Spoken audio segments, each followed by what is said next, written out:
বান্দা কোন রাসূলের উম্মত ইবাদত করে তাহলে হাজার মাস ইবাদত করলে যে সওয়াব পাবে এই সওয়াব আল্লাহ তাআলা এক হাদিসে দেন। আলহামদুলিল্লাহ, সবাই বলে আলহামদুলিল্লাহ। তাহলে দেখেন আমরা কতই ভাগ্যবান, পূর্ববর্তী নবীর উম্মতেরা ইবাদত করতো, আমল করতো, ঠিক আছে, কিন্তু আমরা এক রাত যদি ইবাদত করতে পারি লাইলাতুল কদর পাই তাহলে হাজার মাস ইবাদত করলে যে সওয়াব এই সওয়াব আমরা পেয়ে যাব। আলহামদুলিল্লাহ। আউলিয়া কিরামরা বলতেছেন, কিতাবের মধ্যে এসেছে যে আল্লাহর বান্দা কদর করবে তার জন্য প্রতি রাতে প্রায় 3 কদর। এখানে বুঝার বিষয় আছে। এখন আমরা তো মোবাইল টিভি বারবার একটা ওয়াজ পাই, ওদিকে বন্ধুদের মধ্যে সকালে 8টা উঠি, এদের জন্য এগুলো সম্ভব না। যারা ফরজ পালন করবে, ওয়াজিব পালন করবে, সুন্নাত পালন করবে, কোন হারাম করবে না, নাফরমানি করবে না, ফজর নামাজের পরে ঘুমিয়ে যাবে, রাত 3টা 4টার দিকে 3:30টার দিকে উঠে তাহাজ্জুদ নামাজ পড়বে, জিকির করবে, আল্লাহর কাছে গুনাহ ক্ষমা চাইবে, সুখের বাড়ি ফেলে, এদের জন্য হচ্ছে এক রাত হচ্ছে কদর রাত, কদরের রাত। আপনি যদি কদর করেন রাত্রি ঢুকে প্রত্যেক রাতে কদরের রাত। হাদিসে এসেছে রাসূল সাল্লাল্লাহু আলাইহি ওয়াসাল্লাম বলেন, প্রতিদিন আল্লাহ রাব্বুল আলামিন শেষ রাতে দুনিয়ার আসমানে এসে ডাকতে থাকেন, বান্দাদেরকে ডাকতে থাকেন, ডেকে বলেন, আল মিন মুস্তাগফিরিন, বিয়াজো ক্ষমা প্রার্থী, তোমাদের মধ্যে বিয়াজো আমার কাছে ক্ষমা প্রার্থী, আমি তোমাদের ক্ষমা করে দেব। আল মিন মুশকিরিন, বিয়াজো সেবা চাইবে, রোগের সেবা চাইবে। আল মিন মুরজিকিন, বিয়াজো রিজিক চাইবে। তোমরা যদি আমার কাছে ক্ষমা চাও আমি ক্ষমা করে দেব, আমার কাছে যদি রোগের সেবা চাও আমি সেবা দান করব, আমার কাছে যদি রিজিক চাও আমি রিজিক দিয়ে দেব। কিন্তু আমরা অদম বান্দা ওই ঘুমের মধ্যে কাটিয়ে দিই। আলহামদুলিল্লাহ। আপনি যদি তাহাজ্জুদের নামাজ আমল করতে পারেন আপনার ব্যক্তি পরিবর্তন হয়ে যাবে। দেখবেন যে আপনার আগে তো ফরজ নামাজ ঠিক করতে হবে, এগুলোর পরে আপনি ফরজ নামাজ জামাত আদায় করেছেন, এরপর আপনি মাঝে মধ্যে সোমবার বৃহস্পতিবার সপ্তাহে মাসে একবার তাহাজ্জুদের নামাজ পড়েন, দেখবেন যে আপনার জীবন কল্যাণে ভরপুর হয়ে যাবে। আপনার পরিবারের রহমত, আপনার ছেলে মেয়ে সুন্দর হবে, আপনার পরিবারের মধ্যে কি হবে, বিপদ আসবে না। এগুলো বলবি না আমি সমাজে হাজির নবীরা দেখছিলাম। তাহলে আল্লাহ রাব্বুল আলামিন শেষ নবীকে লাইলাতুল কদর দান করেছেন, শেষ নবীর উম্মতকে লাইলাতুল কদর দান করেছেন। এরপরে উম্মতে মুহাম্মাদের হচ্ছে রহমত প্রাপ্ত উম্মত। আগে আসমানি কিতাবে এসেছে রাসূলের উম্মতের ব্যাপারে, আমাদের ব্যাপারে উম্মাতুহু উম্মাতাম মারহুমা উম্মাতুহু উম্মাতাম মারহুমা, শেষ নবীর উম্মতরা হচ্ছে রহমতপ্রাপ্ত, রহমতপ্রাপ্ত।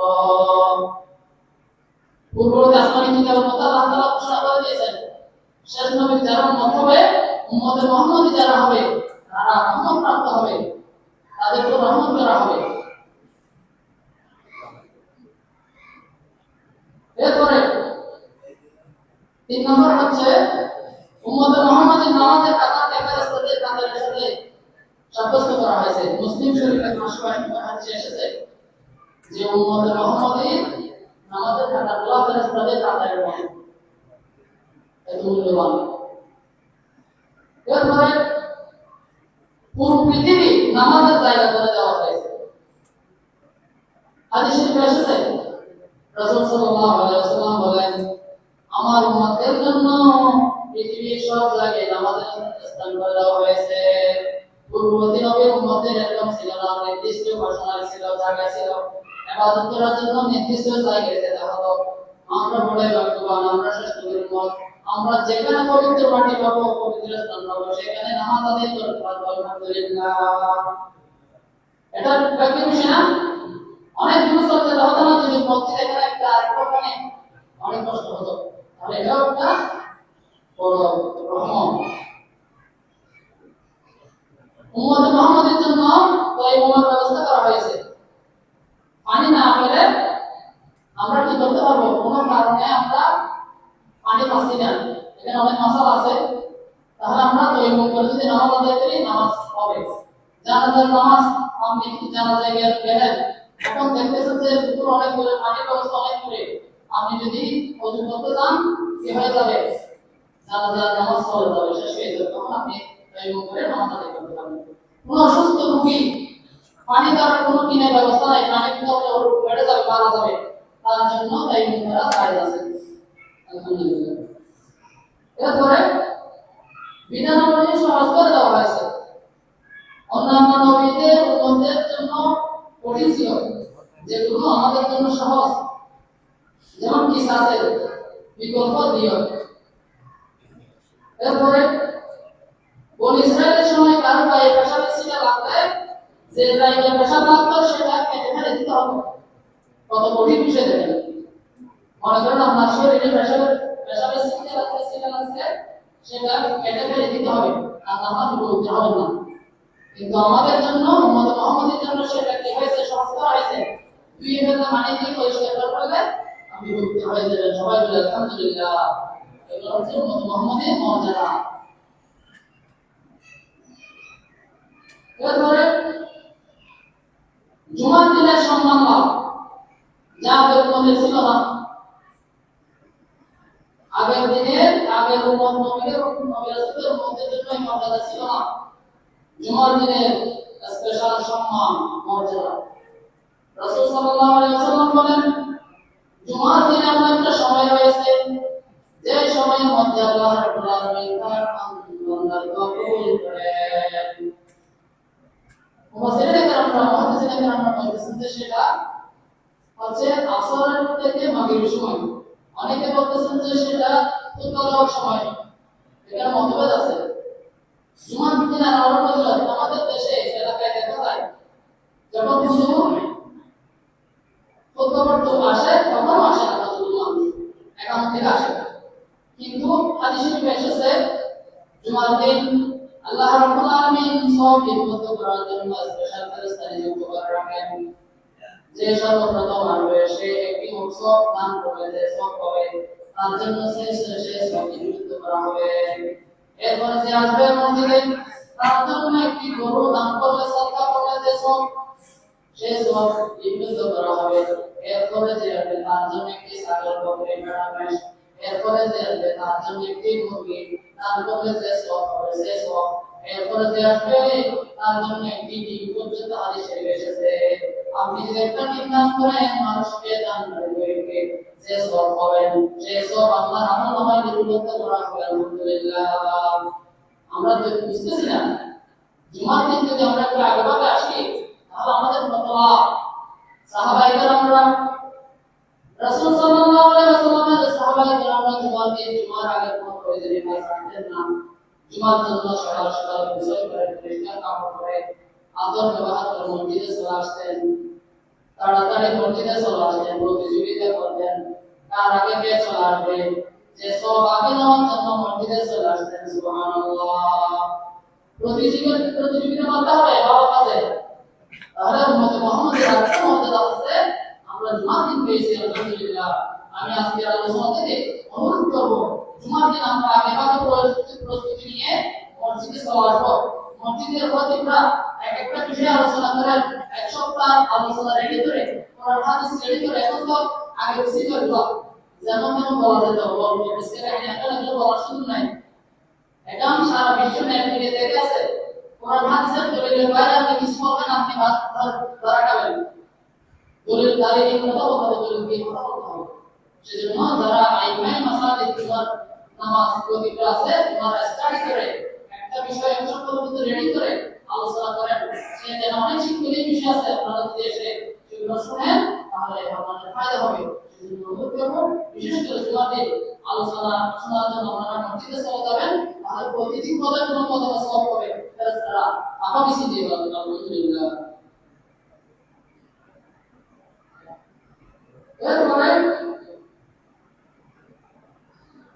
রাসূল সাল্লাল্লাহু আলাইহি ওয়াসাল্লামের উম্মতের জন্য গুনাহ কি ক্ষমা।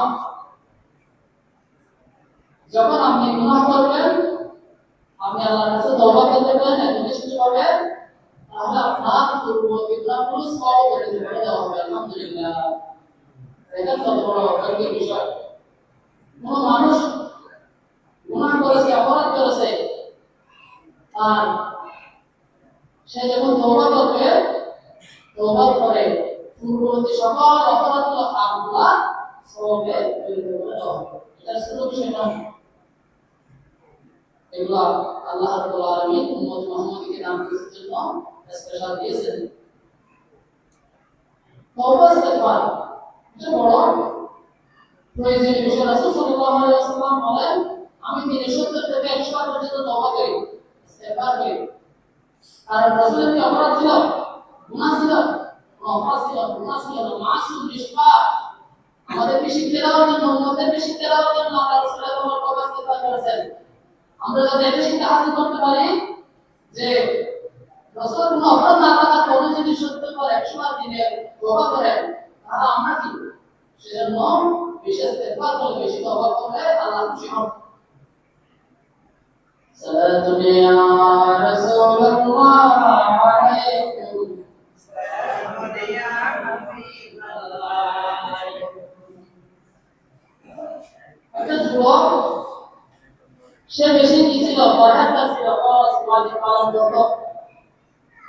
সে সবসময় ইস্তেগফার করত, আল্লাহর কাছে ক্ষমা চাইতো, আস্তাগফিরুল্লাহ আস্তাগফিরুল্লাহ বলতো। এক সময় ইমাম আহমদ ইবনে হাম্বল রাহমাতুল্লাহ আলাইহি, বড় মুহাদ্দিস বুজুর্গ মুজাদ্দিদ, উনি সফরে যাচ্ছিলেন। সফরে যাওয়ার সময় রাত হয়ে গেছে। রাত হওয়ার সময় ওই যুবকের দোকানে আশ্রয় চাইলেন যে, হে যুবক, তুমি কি আমাকে একটু আশ্রয় দিবে? তখন ওই যুবক কি বলবো, হ্যাঁ ঠিক আছে, আপনি এখানে থাকুন, সমস্যা নাই। ইমাম আহমদ ইবনে হাম্বল রাহমাতুল্লাহ আলাইহি বড় মুহাদ্দিস, উনি রাতে ওই দোকানের পাশে কি করতেছেন? আয়েশার উপরে কিতাব পড়তেছেন। একটু কিতাব পড়তেছেন, মুতালা করতেছেন। যারা আলেম তারা কি করেন? জ্ঞান অর্জনের চেষ্টা করেন, জ্ঞান বিকাশ করেন। যত পড়ে তত ভালো লাগে, কোরআন হাদিস মজা করতে হবে আর কি।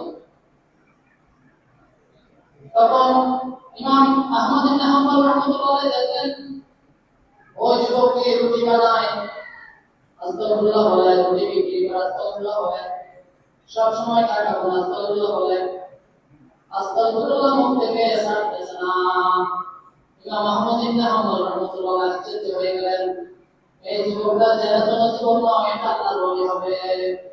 উনি কিতাব বন্ধ করে জিজ্ঞেস করলেন, হে ভাই যুবক, তুমি যে আমি দেখলাম, আমি তোমার দোকানে আসার পর থেকে দেখতে পাচ্ছি তোমার মুখ থেকে আস্তাগফিরুল্লাহ তুমি ফেলতেছো না, তুমি রুটি বানাও, রুটি বিক্রি করো, বেচাকেনা করো, টাকা কোনো কাস্টমারের সাথে কথা বলো, কিন্তু একটা শব্দ তুমি পড়তেছো আস্তাগফিরুল্লাহ আস্তাগফিরুল্লাহ, এর কারণটা কি আমাকে একটু খুলে বলো।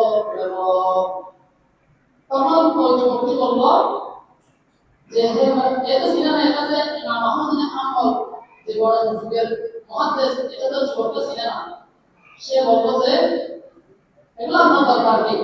আমি এসেছি, আপনি থাকেন না। একটু এবার উত্তর দিয়েছেন। অবু যখন বলতেছেন, বললেন যে, হে মুসাফির, আপনি শুনুন, আমি অনেক দিন থেকে ইস্তেগফারের আমল করতেছি।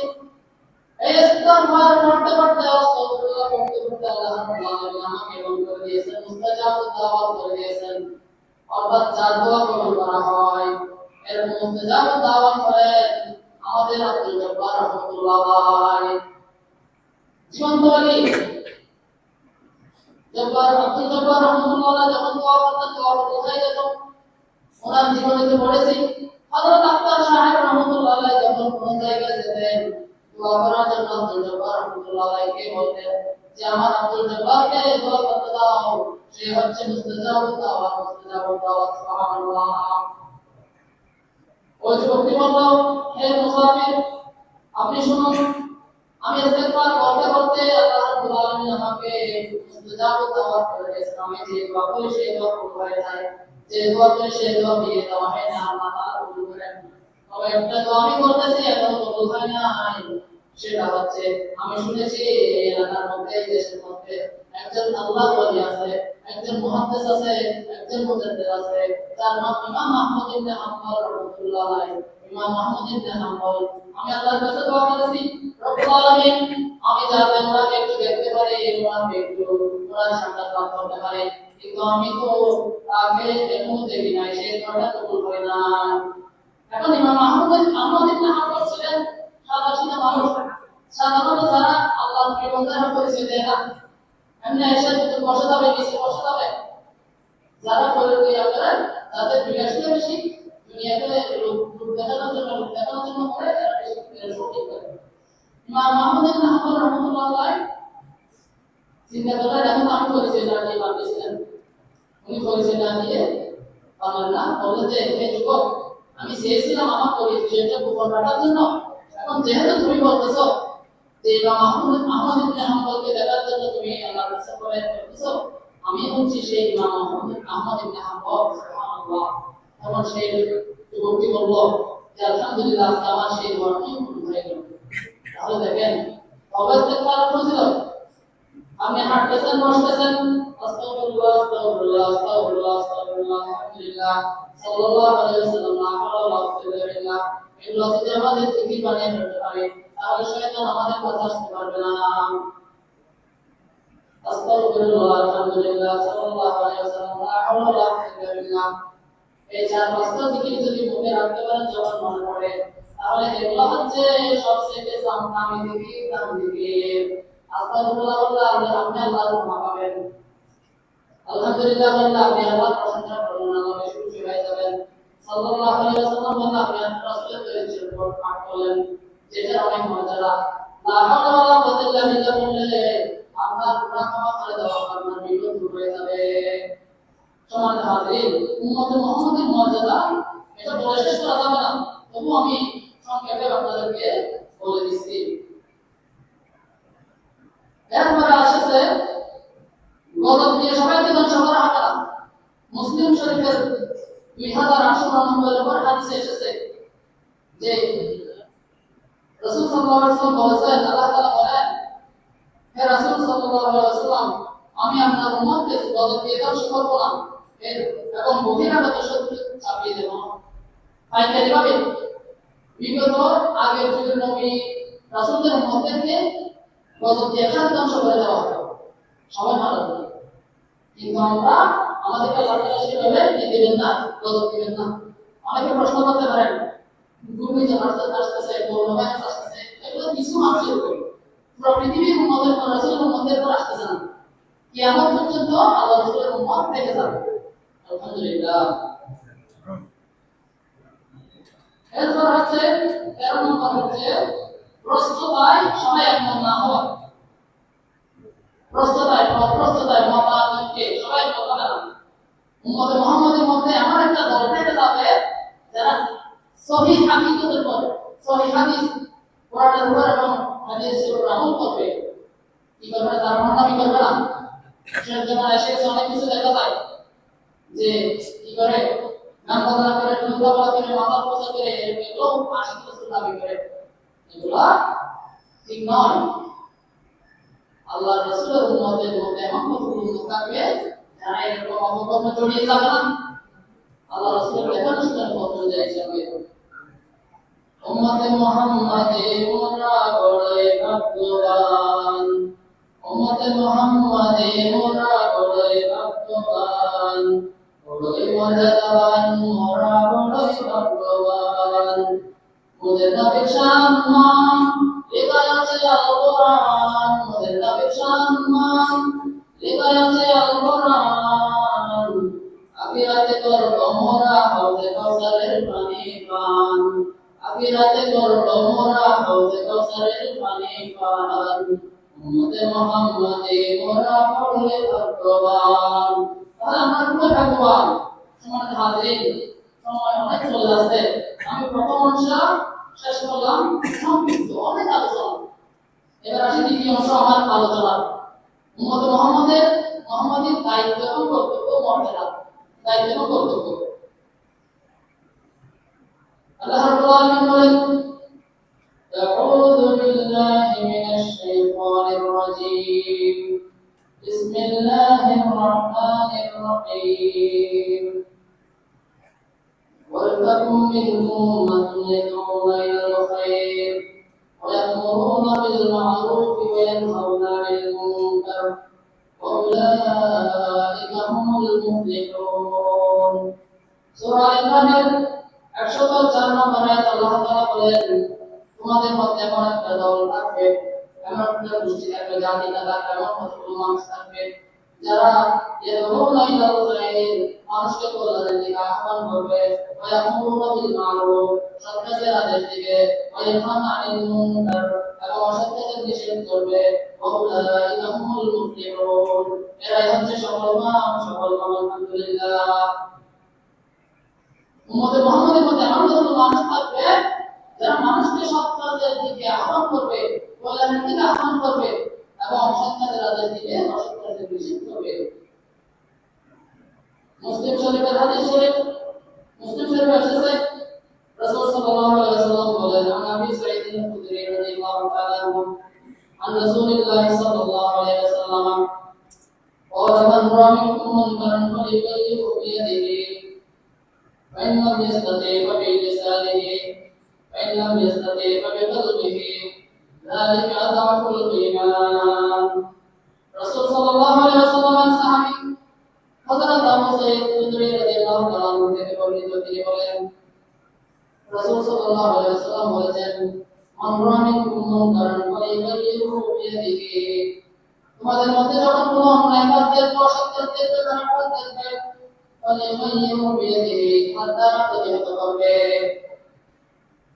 ফাইন লাম ইয়াস্তাতি ফাবিলিসানিহি এতে যদি সম্ভব না হয় তোমরা মুখে নিষেধ করবে বাধা দিবে ফাইন লাম ইয়াস্তাতি ফাবিকলবিহি এতে যদি সম্ভব না হয় অন্তরে ক্রিয়া করবে যালিকা দাফুল ঈমান এটা হচ্ছে সবচেয়ে নিম্ন ঈমান সবচেয়ে নিচু ঈমান রাসূল সাল্লাল্লাহু আলাইহি ওয়াসাল্লাম বলেছেন যে যখন কোনো অন্যায় কাজ দেখবে অসৎ কাজ দেখবে কি করবে হাত দ্বারা প্রতিহত করবে এটার অর্থ হচ্ছে সমাজের মধ্যে দেশের মধ্যে দেখতেছেন আপনি অন্যায় কাজ চলতেছে গুনাহের কাজ চলতেছে গান বাজনা চলতেছে মদের আসর চলতেছে জোয়ার আসর চলতেছে চাঁদাবাজি চলতেছে ব্যভিচার চলতেছে তাহলে আপনার যদি সুযোগ থাকে আপনি হাতে বেত দিয়ে প্রহার করে এটা বন্ধ করবেন অর্থাৎ প্রশাসনের হাতে তুলে দিবেন বাংলাদেশের নিয়ম আছে প্রশাসন আছে আইন আছে যারা অপরাধ করতেছে তাদেরকে ধরে পুলিশের হাতে সুপর্দ করবেন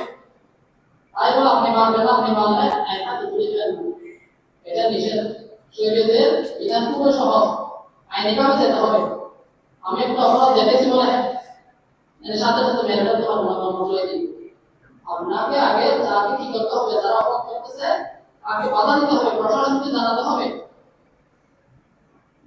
এরপরে আল্লাহ রাসূল বলেছেন ফাইন লাম ইয়াস্তাতি ফাবিলিসানিহি এটা যদি সম্ভব না হয় তুমি যদি এটা করতে না পারো এটা যদি তোমার দ্বারা সম্ভব না হয় তোমাকে মুখে নিষেধ করতে হবে বাধা দিতে হবে সমাজের মধ্যে পরিবারের মধ্যে গুনাহ চলতেছে গুনাহের কাজ চলতেছে আমার ছেলে কথা বলতেছে মোবাইলের মধ্যে গান বাজনা দেখতেছে অশ্লীল ভিডিও দেখতেছে সমাজের মধ্যে মদ জুয়া নেশা ব্যভিচার চলতেছে আপনি মুরব্বী মানুষ আপনাকে এগুলো নিষেধ করতে হবে এগুলো যদি নিষেধ না করেন বেঁচে যাবেন মানা করতে হবে এখন তো বলে চার মাসের মধ্যে আমার কোনো দরকার নাই আমি একটু প্রশংসা আল্লাহ করি এগুলো চলবে না আমাদের রাসূল এগুলো করেন না আমাদের রাসূল কায়েম মসজিদে নববীতে বসে বসে কি করতে পারতেন দিন কায়েম করতে পারতেন দাওয়াত দিতে পারতেন রাসূল সাল্লাল্লাহু আলাইহি ওয়াসাল্লাম তায়েফের ময়দানে রক্ত ঝরিয়েছেন উহুদের ময়দানে জান্নাত মুবারক শহীদ করেছেন এটা থেকে শিক্ষা হাসিল করতে হবে উম্মতে মুহাম্মাদে তোমরা জেনে রাখো শুধুমাত্র নামাজ রোজা পড়ে বেহেশতে যাওয়া যাবে না যে অন্যায়ের প্রতিবাদ করতে হবে প্রতিবাদ করতে হবে আল্লাহ রাসূল বলেন এটাও যদি সম্ভব না হয় আইনাম ইসলাতি মুখ নিষেধ করতে পারছেন না সে বড় প্রভাবশালী নেতা বিমন্ত্রী সিয়ামের সন্তান নম্বর বড় নেতা মুখে বললে আপনাকে মামলা দেবে হামলা দেবে ফাঁসি দেবে আপনি মুখেও কিছু বলতে পারতেছেন না তাহলে এখন আপনাকে করতে হবে অন্তরে ক্রিয়া করতে হবে ওই কাজটা আপনাকে চিন্তা করতে হবে ওই কাজ কি করতে হবে ঘৃণা করতে হবে যালিকা দাফুল ঈমান যদি আপনি ঘৃণা করেন তাহলে আপনার অন্তরে ঈমান আছে, আর যদি আপনি ঘৃণা না করেন ওই খারাপ কাজকে, তাহলে আপনার এই অন্তরে ঈমান নাই। এখন দেখা যায় অন্যায় চলে সমাজের মধ্যে, দেশের মধ্যে, পাড়ার মধ্যে, পরিবারের মধ্যে, আমাদের কোনো টেন্ডেন্সি নাই, কোনো অনুভূতি নাই, আমরা নিষেধ করি না, আমরা বাধা দিই না, তাহলে আমাদেরকে আদৌ ঈমান আছে এই হাদিসের আলোকে আমরা ঈমান দেখাতে পারবো না। বনি ইসরাঈলের একটা আয়াত, ও ইবাদত গুজার ছিল, বেশি ইবাদত করতো, মসজিদের মধ্যে উপাসনালয়ে ইবাদত করতো, কিন্তু ওই এলাকার মানুষগুলো ছিল পুরো অপরাধী, জাল ব্যভিচার, এমন কোনো অপরাধ নাই যাদের যা করবে না তারা। আল্লাহ রাব্বুল আলামিন জিবরাইল আলাইহিস সালামকে হুকুম দিলেন, হে জিবরাইল যাও এই এলাকাটা ধ্বংস করে দাও, উঠিয়ে দাও, ধ্বংস করে দাও। তখন জিবরাইল আলাইহিস সালাম আসলেন, এসে দেখলেন ওই এলাকার মধ্যে এমন একজন আওলাদ আছে, ইবাদত গুজার আছে, সে বিশ আল্লাহর ইবাদত করতেছে, মসজিদে বসে, রুমে বসে, তার কক্ষে বসে ইবাদত করতেছে। কিন্তু এটা দেখার পরে জিবরাইল আলাইহিস সালাম আল্লাহর কাছে গেলেন, আল্লাহর কাছে গিয়ে বললেন, রব্বুল আলামিন আমি কিভাবে এই এলাকাটা উঠিয়ে দেব, যেখানে আপনি আমাকে পাঠিয়েছেন সেখানে তো আপনার একজন বান্দা আপনার বেশি ইবাদত করতেছে, যে আপনার বেশি ইবাদত করতেছে, আমি যদি ওই এলাকাটা উঠিয়ে দিই, ওই এলাকাটা ধ্বংস করে দেই, তাহলে আপনার ওই প্রিয় ইবাদত গুজার বান্দার যেহেতু মানা যাবে, কষ্ট হবে, ধ্বংস হয়ে যাবে।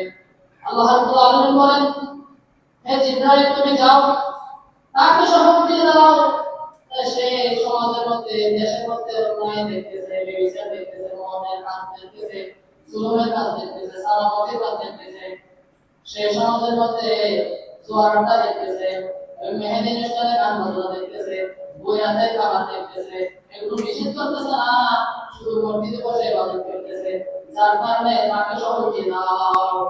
সুবহানাল্লাহ। শুধু ইবাদত করলে হবে না, এই হাদিসের আলোকে যে আল্লাহ রাসূলের হাদিস বলেছে আমি সত্যের আদেশ দাও, সত্যের নিষেধ করো, তাহলে আমাদের অন্যায় প্রতিবাদ করতে হবে, যে যেটা আছে না কেন আপনি আপনার অবস্থানে আপনি দায়িত্বশীল। قال رسول الله صلى الله عليه وسلم ألا كلكم راع وكلكم مسؤول عن رعيته। তোমাদের প্রত্যেকের দায়িত্বশীল, তোমাদের প্রত্যেককে সে দায়িত্ব সম্পর্কে জিজ্ঞেস করা হবে। একজন পিতা তার ছেলে মেয়েদের দায়িত্বশীল, একজন স্বামী তার স্ত্রীর দায়িত্বশীল, একজন বড় ভাই তার ছোট ভাই বোনের দায়িত্বশীল, একজন মেম্বার তার ওয়ার্ডের দায়িত্বশীল, একজন চেয়ারম্যান তার ইউনিয়ন পরিষদের দায়িত্বশীল, একজন এমপি তার সংসদীয় আসনের দায়িত্বশীল, একজন প্রধানমন্ত্রী, একজন রাষ্ট্রপতি তার দেশের দায়িত্বশীল। আল্লাহ তাআলা জিজ্ঞেস করবেন, তোমাকে আমি পাঠিয়েছিলাম, তোমার সন্তান সন্ততি এগুলো তোমার কাছে আমানত, তোমার সন্তান অপরাধ করেছে, নামাজ পড়ে নাই, মোবাইলে ছবি দেখেছে, গান বাজনা দেখেছে, তুমি সত্য নাই, তখন ওই সন্তান হাসর ময়দানে বলবে, রব্বুল আলামিন আপনি আমার মা বাবাকে একটু আমার কাছে এনে দেন, আমি তাদের আমার ভাইয়ের নিচে দিয়ে জাহান্নামে যাব, নাউযুবিল্লাহ। কারণ হচ্ছে তারা আমাকে দুনিয়ার মধ্যে দিন শিক্ষা দেয় নাই, ইসলাম শিক্ষা দেয় নাই, কোরআন শিক্ষা দেয় নাই, হাদিস শিক্ষা দেয় নাই। এই ভালো কাজের আদেশ না দেওয়ার কারণে, অসৎ কাজ থেকে নিষেধ না করার কারণে আজকে আমাকে জাহান্নামে যেতে হচ্ছে। আমি একা যাব না, আমার পিতা মাতাকে আমার ভাইয়ের নিচে দিয়ে জাহান্নামে যাব, নাউযুবিল্লাহ। কোরআন মজিদে আছে, কোরআন আয়াত আছে, দলিল আছে, সময় সংক্ষিপ্ততার কারণে আমি বলতে পারছি না। তাহলে আমাদের ছেলে মেয়ে, আমাদের স্ত্রী, এগুলো আমাদের কাছে আমানত, এদেরকে ভালো কাজের আদেশ দিতে হবে, অসৎ কাজের নিষেধ করতে হবে। আপনার স্ত্রী যদি মোবাইলে বেগানা পুরুষের সাথে কথা বলে, অশ্লীল ছবি দেখে আপনাকে এটার জবাবদিহি করতে হবে।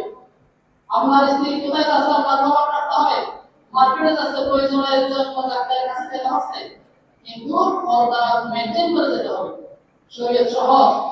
এখন আপনার কোনো খবর নাই, আপনার স্ত্রী মার্কেটে যাচ্ছে, ডাক্তারের কাছে যাচ্ছে, বাজারে যাচ্ছে, অ্যাক্টিভ টুকা পড়ে, একদম সেন্ট মেরে, একদম ফ্যাশন করে যখন যাবে, তখন আপনাকে ইউজে করলে প্রয়োজন নাউযুবিল্লাহ।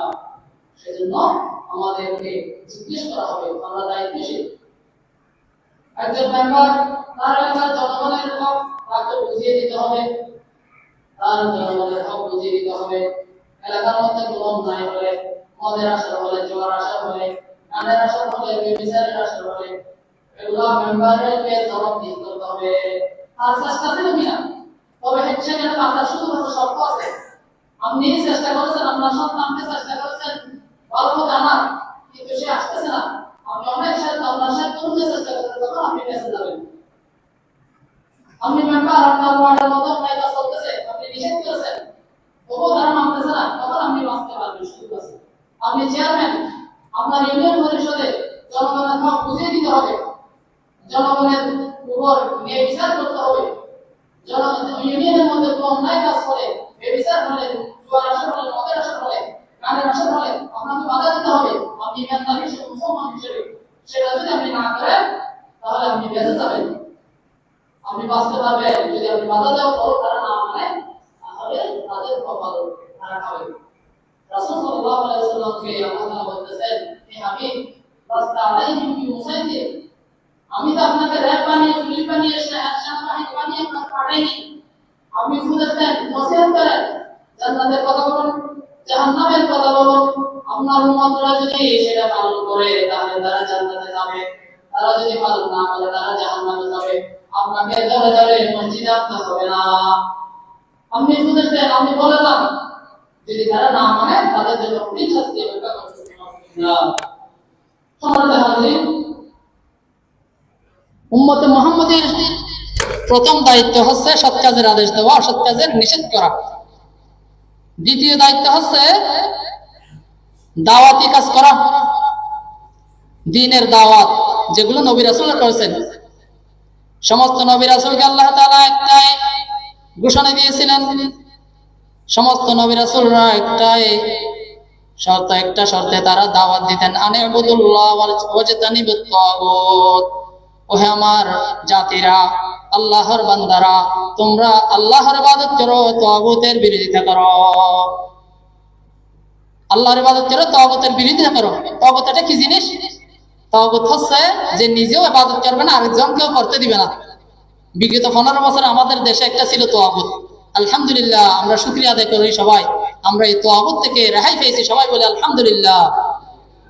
নিজেও ইবাদত করবে না, জনগণকে, দেশের মুসলমানকে ইসলাম পালন করতে দেবে না, ওলামা একরামকে ধরে ধরে জেলে বন্দী করবে, এবং যারা ইমানদার তাদেরকে মামলা দিবে, মিথ্যা মামলা দিবে। কোনো অপরাধ নাই, কোনো দোষ নাই, একটাই অপরাধ, তারা দ্বীনের দাওয়াত দিচ্ছে, কোরআনের কথা বলছে, আল্লাহর কথা বলছে, মানুষকে দ্বীনের দিকে ডাকছে, আল্লাহর পথে ডাকছে। এই অপরাধের কারণে এই আল্লামা সাঈদী রহমতুল্লাহ আলাইহিকে 13-14 বছর কারাবরণ করতে হয়েছে। সুবহানাল্লাহ। এগুলো সোজা কথা নয়। ওনারা যদি চাইতেন স্বর্ণের আসনে, ওনারা যদি চাইতেন কোটি কোটি টাকা নিয়ে ঘুমাইতে পারতেন, কিন্তু এগুলো চান নাই। ওই নবী রাসূলের কাজ করতে গিয়ে, আল্লাহর দেওয়া বিধান পালন করতে গিয়ে এই দুনিয়ার বিলাসিতা ছেড়ে দিয়েছেন। আল্লামা দেলোয়ার হোসেন সাঈদী রহমতুল্লাহ আলাইহি বলতেছেন, ওনাকে অনেক অফার দেওয়া হয়েছিল, মন্ত্রিত্ব দেওয়া হবে, আপনি যদি এই দেশের পীর হতে চান আপনাকে হাজার হাজার কোটি টাকা দেওয়া হবে। কিন্তু আল্লামা দেলোয়ার হোসেন সাঈদীর শহীদ মরহুম আল্লামা দেলোয়ার হোসেন সাঈদী রহমতুল্লাহ আলাইহি এগুলা লাথি মেরে ফেলে দিয়েছেন, একটাই কারণ, জান্নাতের আশায়। জান্নাতের আশায়। নবী রাসূল তো এগুলা করেন নাই, লোভে পড়েন নাই। তাহলে দ্বীনের দাওয়াত দিতে গিয়ে অনেক কষ্ট আসবে, মামলা আসবে, হামলা আসবে, আপনাকে মানুষ পাগল বলবে, অনেক সময় আপনাকে অপমানিত করবে, এগুলো সহ্য করতে হবে। এটা সকল মুসলমানের ইমানি দায়িত্ব, শুধু উলামায়ে কেরামরা করবে না। আপনি মুসলমান হিসেবে আপনাকে দাওয়াত দিতে হবে, আপনার ছেলে মেয়ে প্রতিবেশীকে নামাজের দাওয়াত দিবেন, আপনি ভালো কাজের দাওয়াত দিবেন, সৎ কাজের দাওয়াত দিবেন, এটাই হচ্ছে দাওয়াত। আল্লাহ রাব্বুল আলামিন সূরা হামিম আশ-শাজদার 33 নম্বর আয়াতে বলেন, ওয়ামান আহসানু কাওলাম মিম্মান দাআ ইলাল্লাহি ওয়া আমিলা সালিহান ওয়া ক্বালা ইন্নানী মিনাল মুসলিমিন। আল্লাহ তাআলা বলেন, তার কথার চাইতে আর কার কথা উত্তম হতে পারে? যে মানুষকে আল্লাহর পথে ডাকে, সৎ কাজ করে এবং ঘোষণা দেয় যে আমি মুসলমানদের মধ্যে অন্তর্ভুক্ত। দেখেন আয়াতটার লোড কত বড়। আয়াত ছোট হতে পারে, কিন্তু এটার ভিতর অনেক ব্যাখ্যা আছে, অনেক মর্মার্থ লুকিয়ে আছে। আল্লাহ রাব্বুল আলামিন বলেন, দুনিয়ার সকল মানুষের মধ্যে যারা কথা বলে, তাদের কথার চাইতে মূল্যবান কথা হচ্ছে ওমান আহসানু কাওলাম মিম্মান দাআ ইলাল্লাহি ওয়া আমিলা সালিহান। সর্বোত্তম কথা হচ্ছে যে মানুষকে আল্লাহর পথে ডাকবে, আল্লাহর পথে ডাকবে, কোরআনের দিকে ডাকবে, ইসলামের দিকে ডাকবে, জান্নাতের দিকে ডাকবে। এর কথা বলা হচ্ছে দামি কথা, দামি কথা, অন্যগুলো দামি কথা নয়।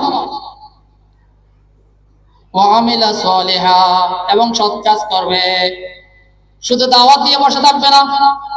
আপনি শুধু মানুষকে নামাজের কথা বললেন, কোরআন পড়ার কথা বললেন, সৎ কাজের কথা বললেন, আপনি নিজে নামাজ পড়লেন না, সৎ কাজ করলেন না, তাহলে আপনি বাঁচতে পারবেন না।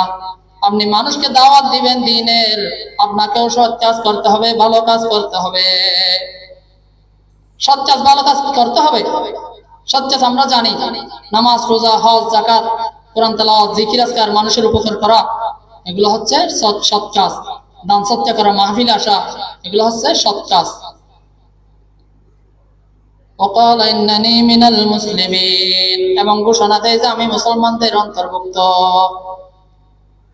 মুসলমান হিসেবে ঘোষণা দাও, এমনি আমি মুসলমানের ঘরে জন্মগ্রহণ করেছি, আপনি এমনি ঘোষণা দিতে পারবেন, কিন্তু প্রকৃতপক্ষে আপনি আজকে থেকে ফজর থেকে মাগরিব পর্যন্ত, ঘুমানো পর্যন্ত আপনি কি বলতে পারবেন আমি একটা সগীরা গুনাহ করি নাই?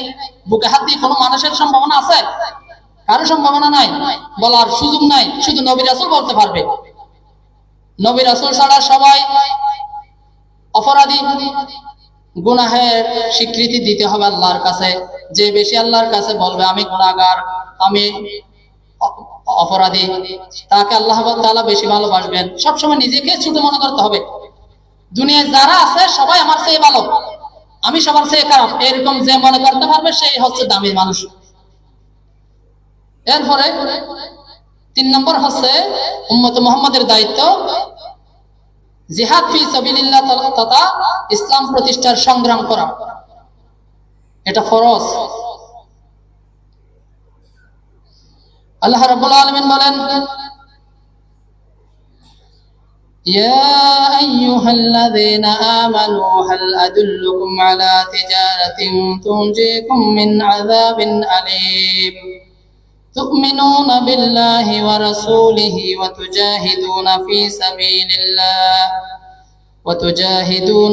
سبيل الله بأموالكم وأنفسكم ذلكم خير لكم إن كنتم تعلمون।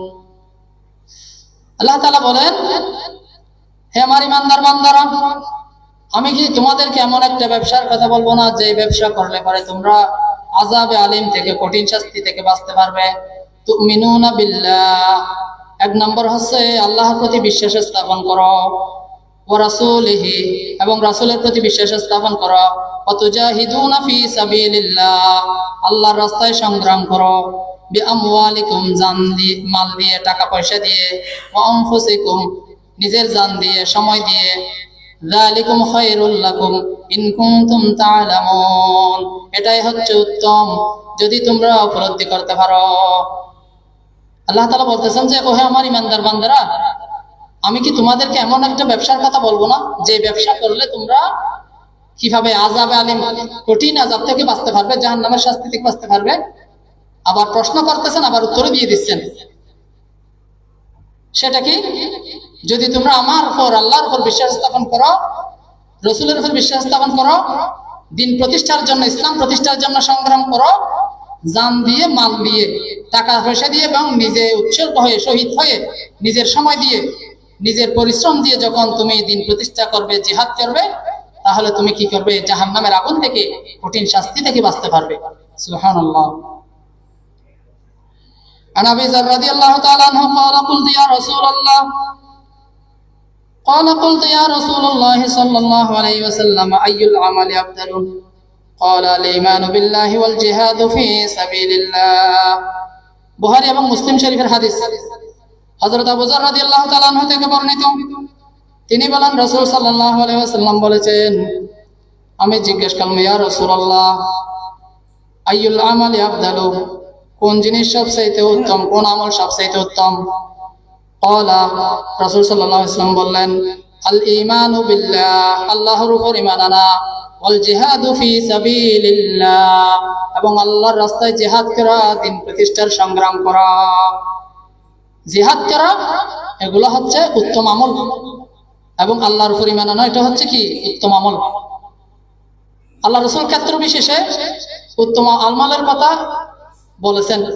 আর এক হাদিসে এসেছে আইয়ুল আমাল আফদালু, ক্বালা তুতিমুত তাআমা তুকরিউস সালাম আলা মান আরাফতা ওয়া মান লাম তারিফ, তুমি মানুষকে খাবার খাও এবং পরিচিত পরিচিত সবাইকে সালাম দাও। তাহলে এখানে ঈমানের কথা এবং জিহাদের কথা বলা হয়েছে। জিহাদ এটা ফরজ। আল জিহাদু মাদিন ইলা ইয়াউমিল কিয়ামাহ, হিজরত শেষ, জিহাদ কিয়ামত পর্যন্ত থাকবে। জিহাদ সকল হচ্ছে প্রচেষ্টা করা, সংগ্রাম করা, এটা সকল মুসলমানের দায়িত্ব। শুধু ইসলামী আন্দোলন যারা করে, জামাত ইসলাম যারা করে, হেফাজত ইসলাম যারা করে, চরমনায় যারা করে, তাদের দায়িত্ব নয়, এটা আমাদের সকলের দায়িত্ব। আপনি যদি মুসলমান হন, আপনি যদি এই কাজ না করেন, আপনি বেঁচে যাবেন। আব্দুল্লাহ ইবনে উবাই ইবনে সালুল মুনাফিক সরদার, রাসূলের পিছনে নামাজ পড়তো, রাসূলের সাথে নামাজ পড়তো, রাসূলের সাথে থাকতো। তার একটা দোষ ছিল, একটা অপরাধ ছিল, সে কাফেরদের সাথে কি করত? সে সুসম্পর্ক রাখত, রাসূলের সাথে ভিতরে ভিতরে বিরোধিতা করত। ইসলাম প্রতিষ্ঠা হোক সেটা চাইতো না, ইসলাম প্রতিষ্ঠা হোক, দিন প্রতিষ্ঠা হোক সেটা সে চাইতো না, যার কারণে তাকে জাহান্নামের নিচু জায়গায় যেতে হবে। সে ছিল মুসলমানের ঘরে জন্ম, মুসলমানের ঘরে জন্মগ্রহণ করলেও জাহান্নামে যেতে হবে। কোরআন মাজিদে এসেছে, ইন্নাল মুনাফিকিনা ফিদ দারকিল আসফালি মিনান নার, নিশ্চয় মুনাফিকরা জাহান্নামের সবচাইতে নিচু জায়গায় যাবে। নাউজুবিল্লাহ। কাফের মুশরিকরা রাসূল সাল্লাল্লাহু আলাইহি ওয়াসাল্লামকে যতই না কষ্ট দিয়েছেন, এর চাইতেও বেশি কষ্ট দিয়েছেন মুনাফিকরা। এই বাংলাদেশের মধ্যে, সারা পৃথিবীর মধ্যে এখনো মুনাফিক আছে, যার কারণে ইসলাম প্রতিষ্ঠা করতে গিয়ে বাধা হয়ে দাঁড়িয়েছে। শুধু আমি মসজিদে নামাজ পড়লাম, এসে দান সজ্জা করলাম, কিছু কি করলাম, ভালো কাজ করলাম, আমার অন্তরের মধ্যে কি আছে? বামদের সাথে, রামদের সাথে, যারা ইসলাম বিরোধী, যারা আলেম বিরোধী, যারা কোরআন বিরোধী, যারা মাহফিল বিরোধী, তাদের সাথে আমার সম্পর্ক, আমার বন্ধুত্ব। তাহলে আমি কিভাবে জান্নাতের আশা করি? আপনাকেও ওই আব্দুল্লাহ ইবনে উবাই ইবনে সালুল মুনাফিক সরদারের সাথে জাহান্নামে যেতে হবে। নাউজুবিল্লাহ। সেজন্য আমরা যদি ঈমানকে মজবুত করতে চাই, আমাকে দিন প্রতিষ্ঠার সংগ্রামে অংশগ্রহণ করতে হবে। যারা দিন প্রতিষ্ঠা করতেছে, এই কষ্ট কাজ করা অনেক কষ্ট, মামলা আসবে, হামলা আসবে, ফাঁসি হবে, আপনাকে অনেক নির্যাতন করবে, কিন্তু আপনার সামর্থ্য অনুযায়ী আপনাকে সহযোগিতা করতে হবে। এখন আপনি যদি যেটাও না করেন, আপনি মুনাফিক হয়ে যাবেন। আপনি যদি তাদেরকে ঘৃণা করেন, যারা ইসলামী আন্দোলন করে, তাদেরকে যদি সহযোগিতা না করেন, তাহলে আপনি বেঁচে যাবেন। তাদেরকে টাকা দিয়ে, পয়সা দিয়ে সহযোগিতা করতে হবে, টাকা পয়সা দিয়ে সহযোগিতা করতে হবে। ভোট এটাও একটা আমানত। আমার একটা ভোটের দ্বারা যদি সংসদে একজন অযোগ্য, একজন যদি জালেম সংসদে যায়, সে যত অপরাধ করবে তার অপরাধের ভাগে আমাকে হতে হবে।